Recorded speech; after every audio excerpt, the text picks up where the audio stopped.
चुकी है और महाराष्ट्र चुनाव में अब बिटकॉइन बम भी फूट गया है। और इन सब के बीच भारतीय जनता पार्टी ने सुप्रिया सुले, नाना पटोले समेत महाविकास आघाड़ी के नेताओं पर कई गंभीर आरोप लगा दिए हैं। संबित पात्रा ने कहा है कि 2018 में ही क्रिप्टो करेंसी साइबर फ्रॉड हुआ था, जिसमें 235 करोड़ का गबन हुआ था और इस पूरे मामले में कई किरदार है, ये भी कहा गया है। भारतीय जनता पार्टी ने ऐसे वक्त पर बहुत बड़ा आरोप लगाया है जब महाराष्ट्र में आज विधानसभा चुनाव के लिए वोटिंग लगातार हो रही है। ये कहा गया है कि 235 करोड़ का गबन हुआ था और इस पूरे मामले में कई सारे अहम किरदार हैं, इस बात का भी जिक्र किया गया है।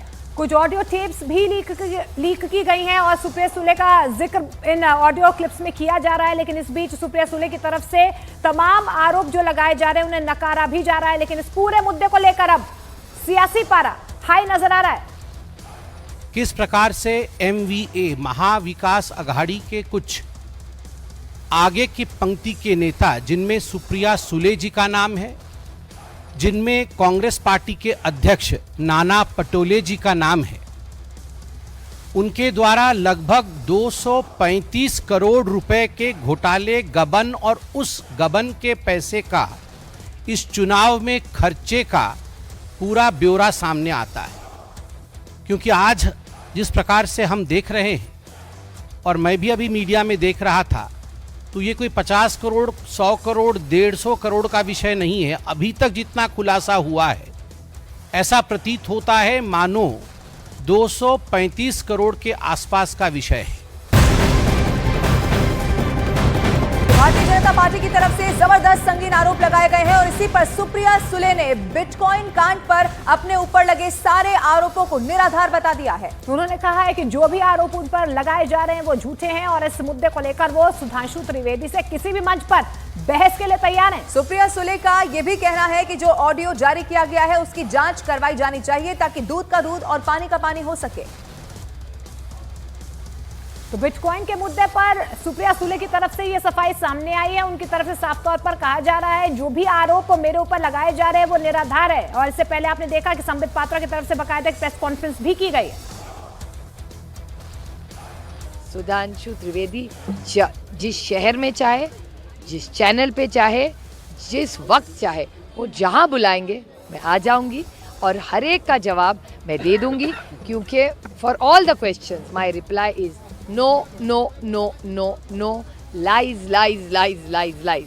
सारे आरोप झूठ है, मैं इसके बारे में कुछ नहीं जानती और इसीलिए मैंने पहले साइबर क्राइम को कंप्लेन की, point number 1 and point number 2 मैंने डिफॉर्मेशन का नोटिस उनको भेजा। वॉइस रिकॉर्डिंग्स और कुछ भेजा गया। जब मेरे हाथ में आया, मैंने पहली चीज़ की कि मैंने पूना के कमिश्नर साहब को फ़ोन किया और मैंने कमिश्नर जी को बोला कि ये फेक कुछ वीडियोस चल रहे हैं, मैं आपको भेज रही हूँ, मुझे साइबर क्राइम में कंप्लेन करनी है। तो उन्होंने कहा ज़रूर आप करिए। मैंने फट से साइबर क्राइम में ऑनलाइन में कंप्लेन कर दी कल शाम को। वो पहला कि साइबर क्राइम में मैंने कंप्लेन की है कि ये सारे वॉइस नोट्स और जो कोई मैसेज है सारे झूठ है और फेक है, इसीलिए मैंने साइबर क्राइम को नोटिस भेजी। तो एक तरफ महाराष्ट्र की जनता लवीना आज वोट कर रही है, लेकिन इस बीच बिटकॉइन का मुद्दा जो है वो लगातार बढ़ता हुआ नजर आ रहा है। आरोप प्रत्यारोप का दौर शुरू हो चुका है और इसी बिटकॉइन के मुद्दे पर सुप्रिया सुले और अजीत पवार के बीच भी अब वार पलटवार शुरू हो चुका है। अजीत पवार ने ये कहा कि मैं दोनों को जानता हूँ, नाना पटोले को भी, आपको भी, आवाज मुझे मिलती जुलती लगती है, लेकिन जांच आखिर जांच अधिकारियों को करनी चाहिए, उनका जवाब। हाँ बिल्कुल, जांच तो होनी चाहिए और वो अजीत पवार है भैया, कुछ भी बोल सकते हैं। रामकृष्ण हरी। उसके बारे में जो कुछ ऑडियो दिखा रहे हैं वो आवाज़ के बारे में मुझे इतना ही जानकारी है। मैं दोनों को भी बहुत अच्छी तरह से जानता हूँ, बहुत सालों से जानता हूँ।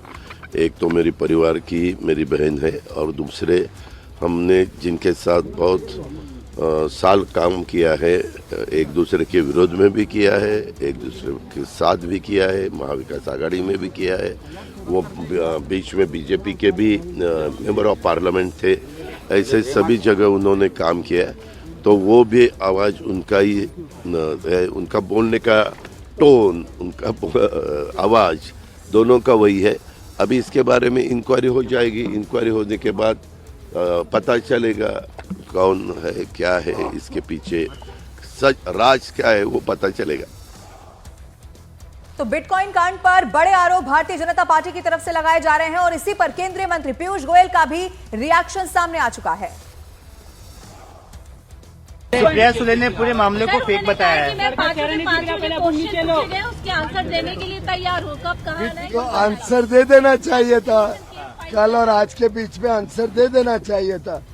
ऐसे भविष्य के लिए चीजें छोड़ने के बदले अच्छा रहता अगर हाथ की हाथ में चीजें का खुलासा हो जाता। जो डिफेमेशन का केस फाइल किया है, साथ ही कहा है कि अच्छी बात है, हर एक को अधिकार है, उन्होंने करना चाहिए और अपनी बात कोर्ट के समक्ष रखनी चाहिए और सभी चीजें सब जनता के सामने है।